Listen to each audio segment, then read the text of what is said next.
my Ikea stuff is coming. There's gonna be a cabinet here, and we're gonna put, I don't know if we'll get this done today, but there's a countertop that's gonna go on top. These are called Alex drawers. So we need to get everything out.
All right, so this is the project for today.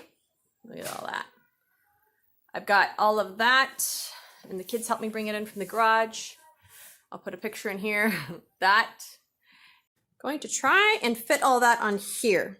The goal is to put school supplies on this side, craft supplies on this side. This is the only thing in my way. Uh-oh. Charlotte, come put away your stuff. John's getting into it.